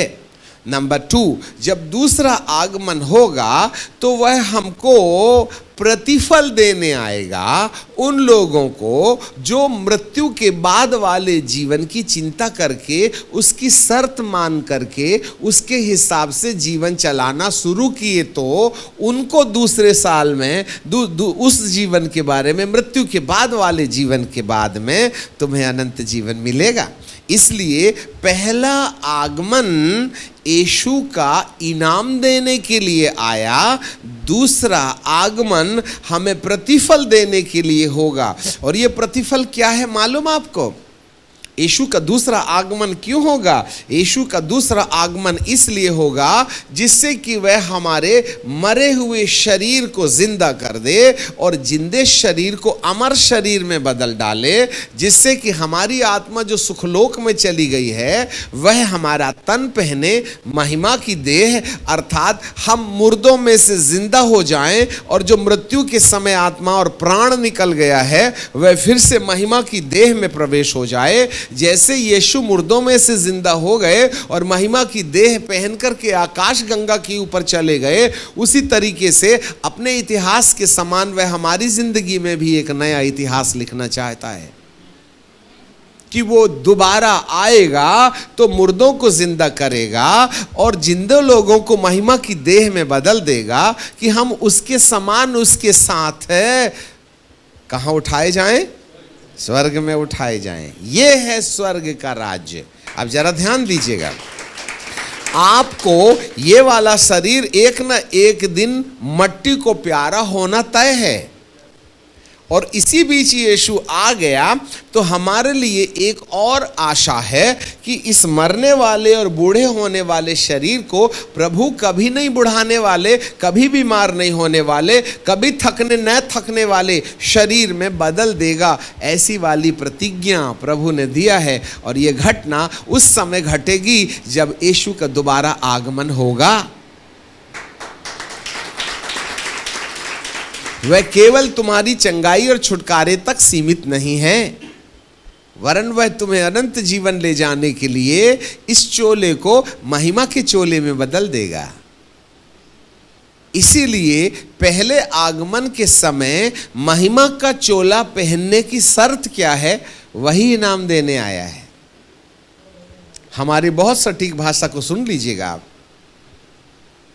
वह केवल चंगाई देने नहीं आया, वह केवल छुटकारा देने नहीं आया, वह केवल भूत निकालने नहीं आया, वह केवल तुम्हारी नौकरी लगाने नहीं आया, परंतु इस भौतिक चमत्कार के पीछे वह हमारा ध्यान परमेश्वर के उस आत्मिक योजना की ओर केंद्रित करना उसका उद्देश्य है। एक लंगड़ा था, लंगड़ के नरक जा रहा था 6 घंटे में। कितने घंटे में? कहाँ जा रहा था? इतने में भाई आमोद सिंह जी आए और उन्होंने प्रार्थना किए, बेचारा लंगड़ा चंगा हो गया, तो जल्दी जल्दी चलने लगा। तो जो 6 घंटे में पहुंचने वाला था वो 4 में ही पहुंच गया। कहाँ? नहीं समझे? फिर से सुनो। एक लंगड़ के 6 घंटे में कहाँ पहुंच रहा था? नरक पहुंच रहा था, और रास्ते में चंगाई मीटिंग में चला गया बेचारा, और वो चंगा हो गया, तो अब धीरे धीरे चलने वाला जल्दी जल्दी चलने लगा। तो जो 6 घंटे में पहुंचने वाला था अब 4 में पहुंच गया। कहाँ? क्या अरे वाह रे पावर मिनिस्ट्री, तुमने तो 6 वाले को 4 में ही पहुंचा दिए। आज यही ना हो रहा है? जो बीमार होके नरक जाने वाला था आजकल चंगा होके जाने वाला है। बीमार थे तो कम पाप होता था, आजकल चंगे हो गए हैं तो ज्यादा ही होने लगा है। क्या फायदा हुआ? इसीलिए प्रभु ये नहीं बोल रहा है कि मैं तुम्हें छुटकारा नहीं दूंगा, प्रभु ये नहीं बोल रहा है कि तुम चंगाई मत पाओ, प्रभु ये नहीं बोल रहा है कि तुमको ये नहीं दूंगा वो नहीं दूंगा, परंतु इन सब बातों के पीछे जो प्रभु का ख्याल है कि वह तुमको उस जीवन की ओर एक अपना ध्यान केंद्रित करना चाहता है जो अनंत कालिक है। और जिस दिन एक व्यक्ति अनंत कालिक जीवन की शर्तें इस धरती पर जीते जी पूरा कर लेगा, उस दिन से बीमारियां तुम्हारा पीछा छोड़ देंगे। हालेलुया। सन 1970 में हमने सबसे पहला परमेश्वर के वचन का संदेश दिया था। 2-4 छोड़ के धरती में आप लोग पैदा ही नहीं हुए थे। उस समय से हम बाइबल रगड़ रहे हैं माथे में, ठीक है। सन 80 में हमने पवित्र आत्मा पाई। सन 90 में हमने 3 सितारे की नौकरी छोड़ी। इन सारे अब अंदाज लगा सकते हो कि हमारी उम्र कितनी होगी, परंतु मेरे को मालूम है 20, 22, 25 के दौरान होना चाहिएगा। नहीं समझे? अंकल जी आपकी उम्र कितनी है? तो मैं बोलता हूँ 20-22 होना चाहिए भैया, आजकल मैंने डेट ऑफ बर्थ भूल गया हूँ। अब तुम बोलो 60 साल के तो बचे 5, तो डिप्रेशन नहीं होगा क्या? इसलिए मैं डेट ऑफ बर्थ भूल गया हूँ। हम कहते हम 65वां जन्मदिन मना रहे हैं, दादा 2 ही साल बचे हैं और तुम लड्डू बांट रहे हो। और यदि मैं कहूं 25 साल का बर्थडे है तो गुंजाइश से 50 और जी सकते हैं। इसलिए सब लोग जो ना पुराने हो गए हैं अपनी ओरिजिनल डेट ऑफ बर्थ भूल जाओ, ठीक है, और 20, 22, 25 बोलना शुरू करो, क्योंकि जीव के वश में जीवन और मृत्यु न होते हैं। देखो भैया, जिसको बुढ़ा समझना है वो बुढ़ा होवे, हमारी तो जवानी अभी शुरू हो रही है। मतलब मरने को भी 40-50 साल है, जब तक प्रभु यीशु मसीह 3-4 बार आके चला जाएगा। क्या करेंगे मर के? हम तो यीशु के साथ जिंदा उठाया जाने का दर्शन देखते हैं, चाहे 50 साल के बाद में आवे, है कि नहीं? अरे हम जिंदा रहेंगे तो ऐसे ही भेद धरती में ना बताएंगे। हमने कहा प्रभु यदि तूने मेरे को जल्दी निपटाया ना तो तेरा ही धंधा घाटे में जाएगा। वायदा है, अंतिम सांस तक तेरी सेवा करूंगा। तो प्रभु कहता सधा हुआ आदमी ही जल्दी निपटाने से मेरे कार्यक्रम गड़बड़ हो जाएगा, इसलिए इसको 100 साल तक जिंदा कर रखो, है ना, क्योंकि मुझे मालूम हो गया परमेश्वर की मेरे बिना अटकी है, इसलिए उसकी मजबूरी है मेरे को बुढ़ा नहीं होने देता वो, नहीं तो उसी का धंधा घाटे में जाएगा। निपटा ना, मैं तो कल जाऊंगा तो फिर सुसमाचार कौन सुनाएगा? और बाकी तो सब A for Apple B for boy में खड़े हैं। भाई डॉक्टरेट तो हम ही ने न पाई है, और डॉक्टर को निपटा देगा तो कंपाउंडर ऑपरेशन करेगा क्या? पॉजिटिव सोचो ना अपने बारे में। हालेलुया। इसलिए मैं अपने परमेश्वर को देखता हूं उसके विचार और उसके मिजाज से, और जब जब मैं ऐसा बोलता हूं ना, मुझे अनंत जीवन के बारे में सच्चाई मालूम है। मुझको प्रभु की ज़रूरत है, प्रभु को मेरी ज़रूरत है। हम दोनों ने एग्रीमेंट किए हैं, मैंने एक ही चीज़ का, अंतिम सांस तक प्रभु मरूंगा तो स्टेज में ही मरूंगा, देख एक्सीडेंट से नहीं मारना, और हार्ट अटैक की तो बात ही नहीं करना। हाँ, मैं लिपट लूंगा पैर के नीचे, ठीक है कि नहीं? तो प्रभु भी कहता बड़ा जिद्दी है, याकूब की औलाद है ये, लड़ लड़ के बापा लेता है आशीष। इसलिए वो कहता है इब्राहिम और इसहाक और याकूब। याकूब मतलब लड़ने वाला। कली से जिस दिन लड़ने वाली हो जाएगी तो उस दिन खुदा भी परेशान हो जाएगा तुमसे। आखिरकार वो स्वर्गदूत कहने लगा प्रभु किस आदमी के पास भेज दिया, ये तो पैर ही नहीं छोड़ता मेरा, सूरज उगने वाला है। तो बोले हारेगा तू तो, ठीक है क्या करूं? बोले धोखेबाज के साथ धोखा कर, उसकी नस, जांग की नस दबा, तब जा करके ना वो छोड़ेगा। याकूब के समान लड़ने वाले लोग मिल गए तो खुदा याकूब का नाम इज़राइल में बदल देगा। तो लड़ना पड़ेगा ना, चंगाई के लिए नहीं, उसके साथ आशीष लेने के लिए लड़िएगा, उसकी अनंत जीवन की बातें लेने के लिए लड़िएगा। और जब ऐसा हो गया तो हमारा परमेश्वर कहेगा इससे मैं बहुत परेशान हो गया हूँ, ये ऐसा टांग पकड़ लेता है, छोड़ता ही नहीं है। इसको जो मांग रहा है वो भी दे दो और जो नहीं मांग रहा है वो भी दे दो, जिससे कि कल से टेंशन देना बंद कर दे ये। हालेलुया। हाँ, इस चक्कर में मैंने प्रभु जी की ना हो टांग पकड़ना सीख लिया हूँ, इसलिए बहुत परेशान रहता है मेरे से। समझ में आगे बात, इसलिए मांगने से पहले ही दे देता है। हमारे बहुत से डॉक्टर लोग हैं, हर साल हमको ज़बरदस्ती ले जाते हैं, उनके पास ढेर सारी मशीन है, ब्लड दे दो, ये दे दो, वो दे दो, ये दे दो, वो दे दो, और सब टेस्ट करते हैं साहब। अभी पीते 15 दिन पहले, नहीं 15 दिन, 1 महीने पहले हॉस्पिटल में ले जाके 29 टेस्ट किए, और सारे टेस्ट पहले 0 रहता है, फिर येलो रहता है, फिर रेड रहता है। 29 टेस्ट में सारे कांटे ग्रीन में थे, येलो में आए ही नहीं, तो रेड में कैसे जाते? तो वो डॉक्टर साहब कहते हैं सर कौन सी चक्की का आटा खाते हो? मैं बोला ऊपर से आता है मेरा आटा। हालेलुया। बोले ना तुमको शुगर है, ना ब्लड प्रेशर है, ना घुटना दुखता, ना सिर दुखता, ना बुखार दुखता, ना किडनी में कोई प्रॉब्लम, ना हार्ट में कोई प्रॉब्लम है, ना इसमें कोई प्रॉब्लम है, ना उसमें कोई प्रॉब्लम है। मैं बोला प्रॉब्लम हो गई कहाँ से? जब प्रॉब्लम सॉल्व करने वाला अंदर रहता तो प्रॉब्लम रह के करेगा क्या? ना घुटना दुखता है, मेरी इकलौती पत्नी है, उससे जाके पूछो आंटी जी तुमने कभी अंकल के सिर में माथे में विक्स बाम लगाए थे क्या? तो वो कहेंगी अरे उनका सिर ही नहीं दुखता, विक्स बाम लगा के कौन माथा काला करेगा? मेरे को तो सौभाग्य नहीं मिला उनका माथा दबाने के लिए। अरे दर्द होगा तभी ना दबाइएगा। आपको क्या लगता है? जिस दिन तुम परमेश्वर के प्लान में खड़े हो जाइए, उस दिन जितने शैतान हमको ढकेलने के लिए प्रभु के पास पहुंचाए गए हैं ना, वे सब छुट्टी ले लेंगे। हे प्रभु ये तो पहले ही आ गया तेरे पास में, मेरी जरूरत है ही नहीं। समझ रहे हैं बात? अपनी उंगली, अपना हाथ डालोगे चॉकलेट के बरनी में तो 4 ही निकलेंगी, यदि अपने खुदा से निकलवाए तो माला माल हो जाएंगे। इसलिए मास्टर चाबी रखें, ठीक है ना? हम उसको प्रसन्न करने का काम करें, ठीक है कि नहीं?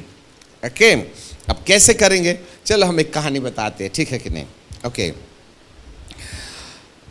कलीसिया लड़की है और यीशु मसीह लड़का है, हम दुल्हन हैं और वो दूल्हा है, ठीक है? एक घर में एक लड़का रहता था, ठीक है? और कलीसिया प्रभु के पास जाती है और उससे अपनी ज़रूरत की बात मांगती है। हे पिता, मैं कमज़ोर, लाचार, मरा कुत्ता, सड़ा बैल, मैं बड़ा निकम्बा लाचार तेरे पास आया। भिखारी लोग ऐसे ही बोलते हैं, मिले बाई जी दया करो, टूटी चप्पल, पुरानी जूते, रूखा सूखा, ये दे दो बाई जी, रुपया 10 रुपया 5 रुपया दे दो, भिखारी हूँ, 3 दिन से खाना नहीं खाया, ऐसा करते ना हम। तो भिखारी लोग दरवाजे में घंटी बजाएं तो अपन सोफे में बिठालते क्या? वहीं की वहीं हकाल देते, हाँ चल ले और सुन, रोज रोज नहीं आना। इतने जोर से चिल्लाता, नींद डिस्टर्ब कर दिया, उसको कटोरी भर चावल देके भगा देते हैं, ठीक है कि नहीं? ये एक प्रकार की कलीसिया है जो प्रभु से रोटी, कपड़ा, मकान की गुहार लगाती, इसको भिखारी कलीसिया कहते हैं, ठीक है कि नहीं? अब एक और कलीसिया है, ठीक है? एक लड़की और आई, उसने घंटी बजाई, ट्रिंग ट्रिंग, तो अंदर से स्वामी जी निकले, बोले बोलिए क्या बात है? कुछ नहीं। तो क्यों घंटी बजाया? कुछ नहीं। तो काय को दिमाग खराब है क्या? नहीं, बिल्कुल ठीक ठिकाने हैं। तो तूने घंटी बजा के मेरे को डिस्टर्ब क्यों किया? बोले बात ऐसी थी कि आपको देखने का मन हो रहा था। कुछ चाहिए क्या? नहीं, कुछ नहीं चाहिए। फिर क्या चाहिए? आपको देखना चाहती हूं। अच्छा ले, देख ले। 5 मिनट के बाद में बोला देख लिया? देख लिया। अब जाइए ना। नहीं, मन नहीं भरा है। कुछ चाहिए क्या? नहीं। क्या? देखना चाहती हूं। हाँ तो देखना, आधे घंटे से तो देख रही, दिमाग खराब करती, पागल है क्या? नहीं। एक्सक्यूज मी प्लीज, आप मेरे को आपके गाल में करके लव यू करने के लिए मौका दोगे क्या? तो उसकी आंखें चमगादड़ समान पैनी हो जाएंगी। क्या बोली? लव यू करेगी? सच बोल रही क्या? तब तो लड़के के दिल में तूफान आ जाएगा। सुनो जरा अच्छे से, ठीक है? आप मेरे को चुम्मी करने के लिए दोगे क्या? तो बोलेगा ऐसा क्या? तो फिर वो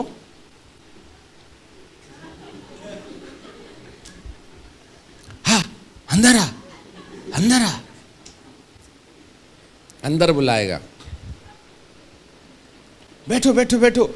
फैन ऑन करेगा, एसी चलाएगा, पर्दा इधर करेगा, पर्दा उधर का। प्राइवेट बिजनेस है ना, सब बंद कर देगा। और वो नौकरों को बोला ए पीछे से दरवाजा नहीं खोलना, सीक्रेट मीटिंग चल रही है यहाँ, ठीक है? नौकर चाकर घुसने का नहीं। और सुनो, जरा अच्छा चाय नाश्ता बनाओ और मलाई मार के चाय बनाना। और दूध नहीं है तो जाओ वो क्या बोलते हैं नल्लस, नहीं क्या बोलते हैं, अंधेरी से लेके आना, जिससे कि 2-3 घंटा लग जावे, ठीक है ना? फिर वो सामने बैठ जाएगा, फिर ऐसे बैठ जाएगा, और फिर एक दूसरे को देखेंगे और ऐसा ऐसा करेंगे जैसे बॉटल का ढक्कन खोल रहे हैं। यही होता है ना दुनिया में। तो सुबह कब हुई थी, शाम कब होगी, बोल के दोनों को पता नहीं चलेगा, और घड़ी के कांटे तो बंद ही जो हो जाएंगे, दिल की धड़कन शुरू हो जाएगी। समझ में आ गई बात? अच्छा लगता है ना? अब आप ही बताइए, हम प्रभु के दरबार में भिखारियों की तरह रोटी कपड़ा मकान पाने की मनसा से जाएं तो प्रभु हमको गेट में भी नहीं घुसने देगा। वह खुद ही आके कहेगा ले चंगाई, ले छुटकारा, ले आशीर्वाद, जा भाग जा, तेरा काम खत्म हो गया, गंदा पैर, घुसने का नहीं, जा। और एक और कलीसिया है जो प्रभु से कुछ नहीं मांगती। हे प्रभु, ना रोटी चाहिए, ना कपड़ा चाहिए, ना मकान चाहिए, ना ये चाहिए, ना वो चाहिए। फिर क्या चाहिए? कुछ नहीं चाहिए, बस तेरा चेहरा देखना चाहती हूँ। हाँ तो देख। अरे चेहरा अकेला नहीं देखना चाहती हूँ, लव यू भी करना चाहती हूँ। लव यू करेगी? रोड के सामने नहीं करते बेटा, नहीं बेटा नहीं बोलेगे, प्रिया ठीक है अंदर आओ। अब आप बताओ, हम गेट से भगाए जाने वाली लड़की हैं या ड्राइंग रूम में उसके सामने खड़े होकर नहीं, बैठ के पंखे में उस प्रभु के साथ बिना जरूरत मांगे उसके साथ प्रेम में एक होने वाली कलीसिया है।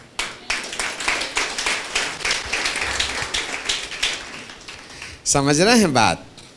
यदि हम केवल आवश्यकताओं के लिए पुकारें तो प्रभु गेट से भगा देगा, और यदि हम उसको लव यू करना शुरू कर दें तो वह हमको अंदर बुला के अपने सोफे सेट में बिठा लेगा और कहेगा हम तुम्हें देखेंगे, तुम हमें देखो। हमारे हृदय में उठा तूफान, तुम्हारे हृदय में उठा तूफान, दोनों के अंदर जो तार जुड़ेगा।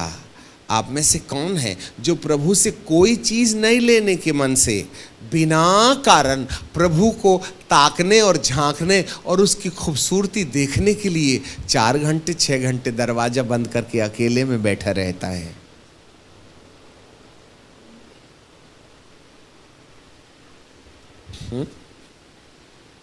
हे पिता तेरा धन्यवाद हो, मैं तुझको लाखों लाख धन्यवाद देता। एक ही बार में लाख लगा दिए। प्रभु कहते धन्यवाद 1, धन्यवाद 2, धन्यवाद 3, धन्यवाद 4, कम से कम 5 ही 7 बार बोल दे यार, तू तो एक ही बार में लाख लगा दिया। इतना शॉर्टकट प्रार्थना में मजा नहीं ना आता है। मैं तेरे पास आया, हाँ आजा, क्या बात है, बोलिए, जल्दी बोलिएगा। तुझको मालूम है, मांगने से पहले तेरे को मालूम है, हाँ हाँ ठीक है, तू बोल तो सही। बक बक कर रहे आधे घंटे से, दिमाग खराब करता है। हे प्रभु ये दे दे, वो दे दे, ये दे दे, वो दे दे, ये दे दे, वो दे दे, ये दे दे, वो दे दे। 180 प्रार्थना के बाद हम कहते हैं पिता परमेश्वर छोटी सी प्रार्थना सुन ले। प्रभु कहते हैं बाप रे बाप, 180 छोटी है तो बड़ी कितनी होगी। ये भिखारी को गेट से बाहर निकालो, वो देगा जरूर तुमको, परंतु आज हम कोई प्रेयर रिक्वेस्ट लेके नहीं आए। क्या करने आए हैं?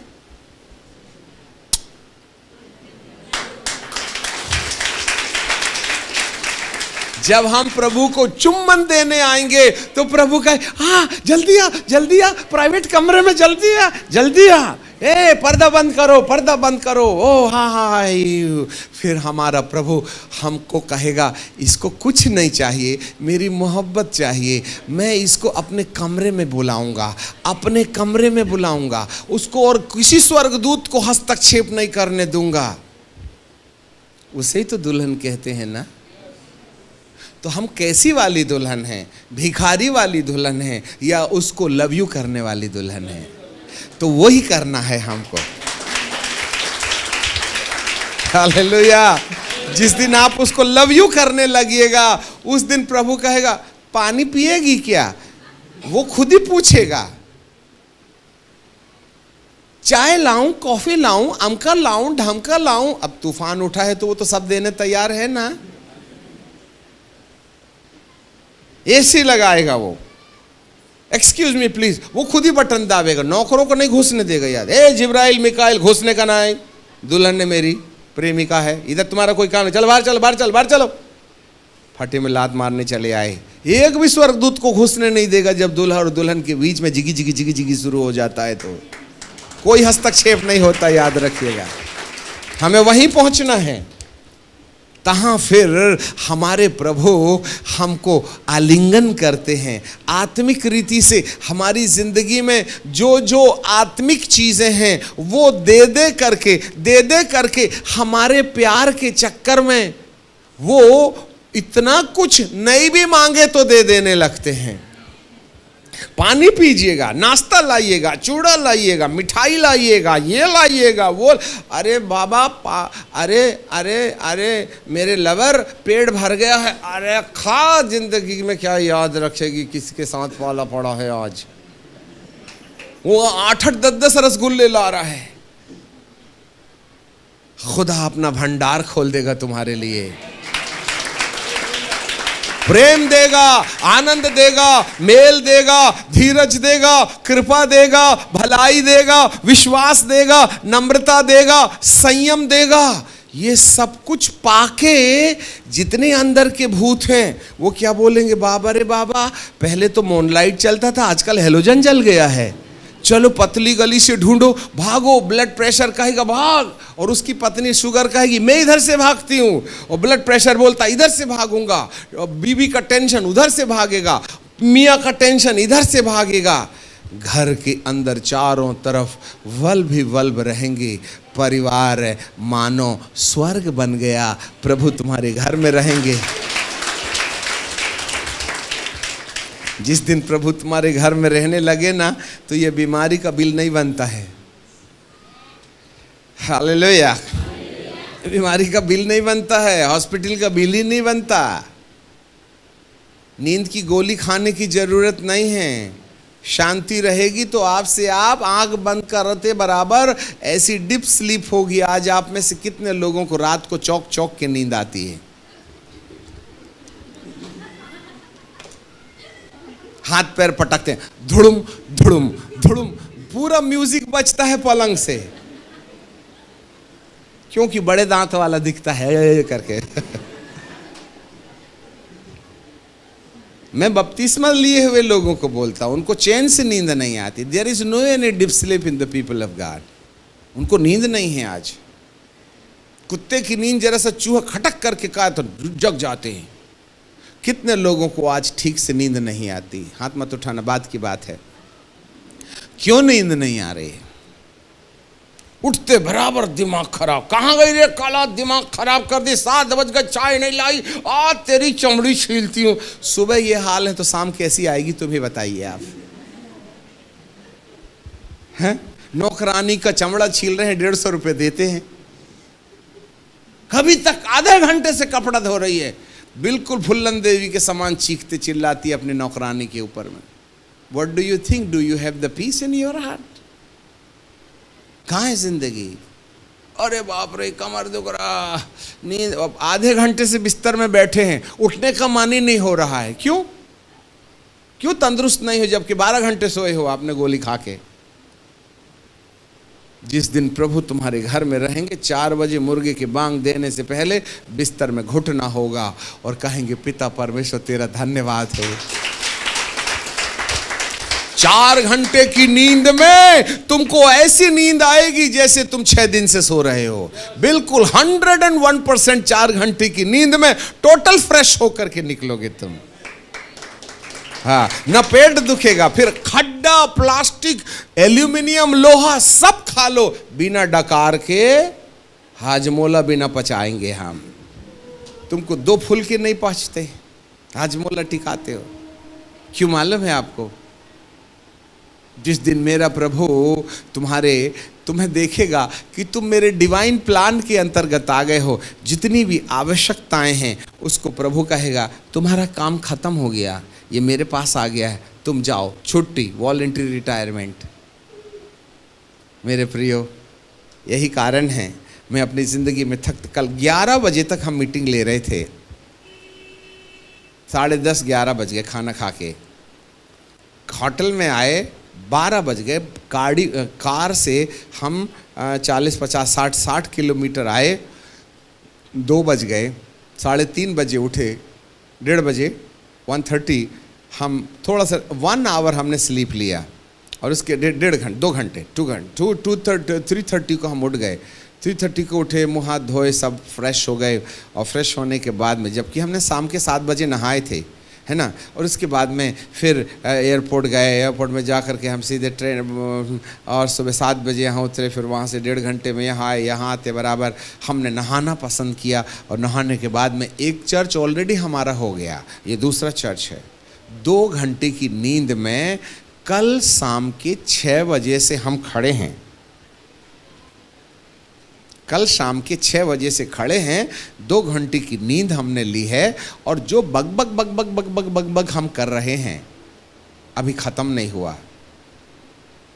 इससे पहले कि यहाँ हम आते, हमने ऑनलाइन अपनी संपूर्ण कलीसिया को अमेरिका, कनाडा, दोहा, कतार, ऑस्ट्रेलिया में कलीसियाओं में संदेश दे के हम यहाँ आए हैं। भारत की कितने ढेर सारी जगहों में, कहीं 100, कहीं 1000, कहीं 500, उन सब लोगों को संदेश दे करके हम यहाँ पर 45 मिनट का मैसेज दे करके यहाँ आकर के खड़े हुए हैं।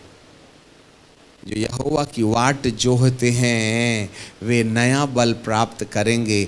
जवान तो थक जाएंगे परंतु यहोवा की वाट जोहने वाला न थकेगा न परेशान होगा। मुझे सहायता कहाँ से मिलेगी? हाँ, यहोवा की ओर से। हम यहोवा के हो जाएं तब ना। हम तो गेट से हकाले जाने वाली लिस्ट में हैं। ड्राइंग रूम में आकर के उसके साथ ना, बिना रिक्वायरमेंट के, बिना किसी आवश्यकता के लिए, हे प्रभु I love you, I love you, I love you, आप कहाँ हो, मुझे अपना चेहरा दिखाओ, आपका प्रेम दिखाओ, धीरज दिखाओ, कृपा दिखाओ, ऐसा करके 4-6 घंटा बैठ करके निकलो। फिर देखना पूरा नॉर्मल हो जाएगा ब्लड प्रेशर। खाने की टेबल में कहीं एलिया बाबा दिखेंगे तुमको? उसके लिए 6 घंटे प्रार्थना करना पड़ता है। Praise the Lord. अब तक हम अपने आप को प्यार करने के चक्कर में प्रभु की भक्ति करते हैं। We love ourselves, that's why we are worshiping the Lord। जरा सुनो, हम अपने आप को प्यार करते हैं इसलिए प्रभु की भक्ति करते हैं। जिस दिन हम प्रभु को प्यार करने के लिए भक्ति करने लगें तो आपकी सारी समस्याओं का समाधान उसकी रिस्पॉन्सिबिलिटी होगी। बिगिन टू लव हिम, उसको प्यार करना शुरू कर दें। लॉर्ड आई लव यू, मुझे कुछ तू देवे या ना देवे, मुझको कुछ चाहिए भी नहीं, मुझे तो तेरा चेहरा चाहिए, मुझे तो तेरा प्यार चाहिए, और मैं भी कुछ नहीं दे सकता, चुम्मी ही दे सकता हूं। आई love you Jesus, I love you Jesus. जिस दिन तुम प्रभु को प्यार करने का वरदान मांग लोगे, उस दिन प्रभु जब तुमको प्यार करने लगेगा तो तुमको बिना मांगे वो भी देने लगेगा जो तुमने कभी अपने जीवन में नहीं मांगा था। समझ रहे हैं बात को? हाँ, अभी कान तो ऐसे भी पकड़ना है और ऐसे भी पकड़ना है, पर पकड़ना तो कान ही है। पर हम अपनी आवश्यकताओं को लेकर के प्रभु के पास जाने के बजाय हम उसको प्यार करने के लिए प्रभु के पास गए, तो वह हमारी आवश्यकताओं को आप से आप पूरा कर देगा। वाह वाह वाह। कितने हैं जिनको नींद नहीं आती है, कितने हैं दिमाग खराब, दिमाग खराब, दिमाग खराब, दिमाग खराब। कितने हैं जिनको रात को सपने आते हैं, बुरे बुरे, डर जाते हैं और नींद में चिल्ला उठते हैं, अगे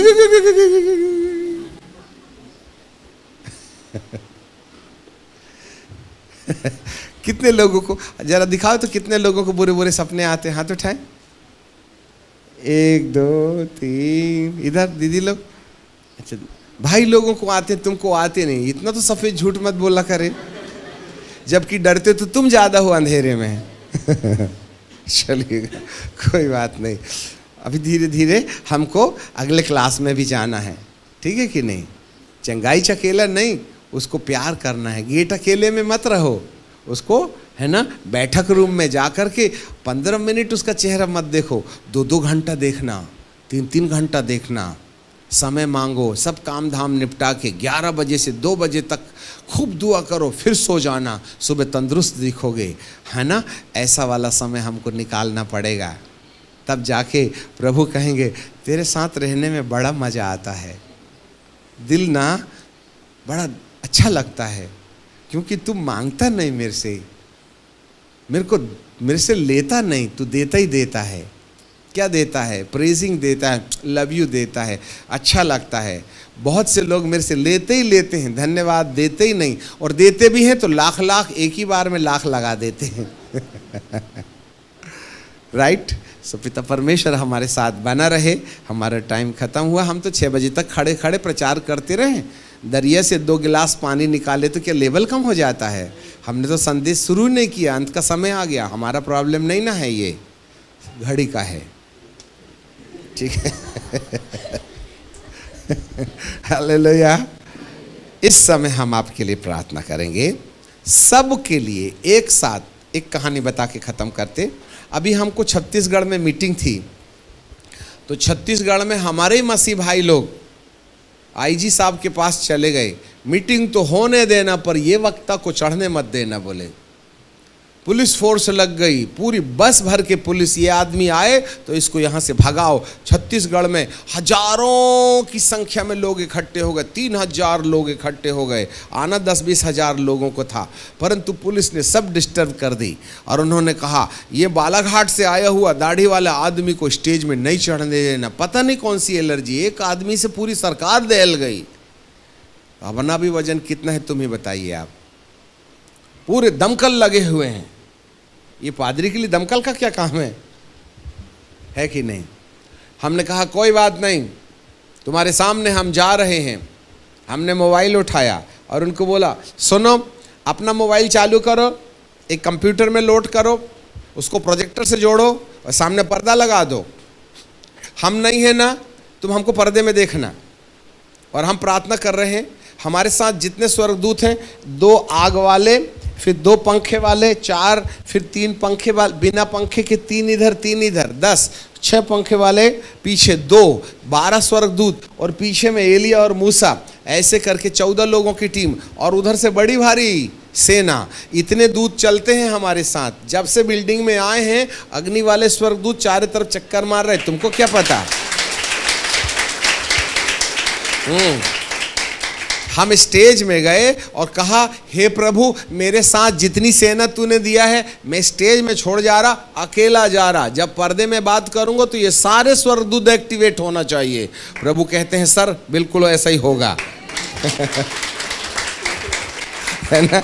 हम चले गए, पर्दे में आवाज आ रही है, पर्दे में हमारा चेहरा आ रहा है, उनने एम्पलीफायर में लगा दिए और लगी हमारी आवाज। 1 घंटे, उसके बाद में 1.5 घंटे, मैसेज के बीच में सब ऐसे ऐसे ऐसे ऐसे करने लगे। हम देख ही रहे। हमने कहा हमारे अकेले को फोकस मत करो, भीड़ को भी दूसरे मोबाइल से दिखाओ क्या चल रहा है।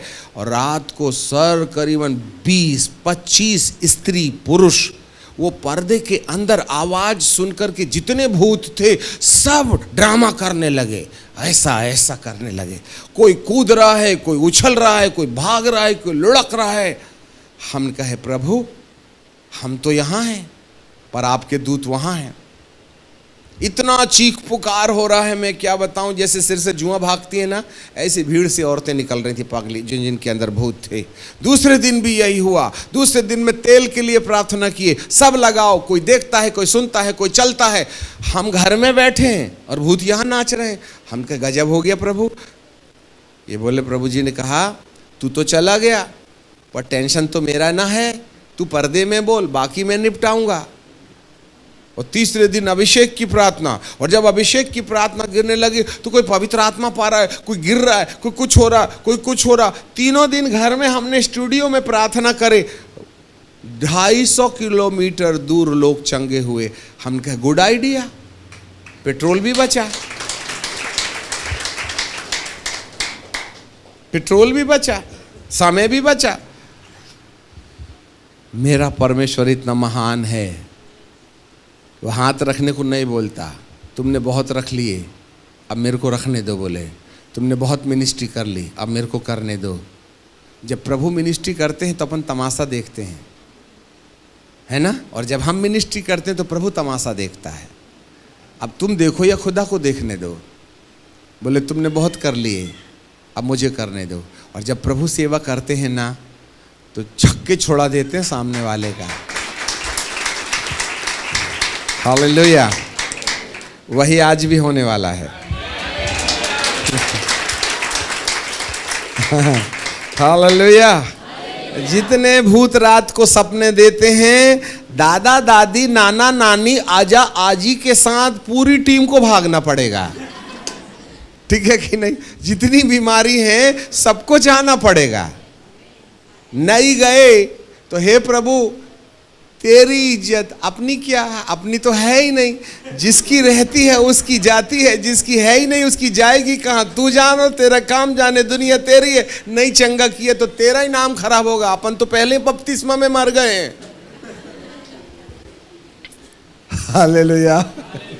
हे प्रभु आप ही करो, हम तो तमाशा देखेंगे। आप चमत्कार करो, हम वीडियो खींचेंगे। ऐसा कुछ होने वाला है।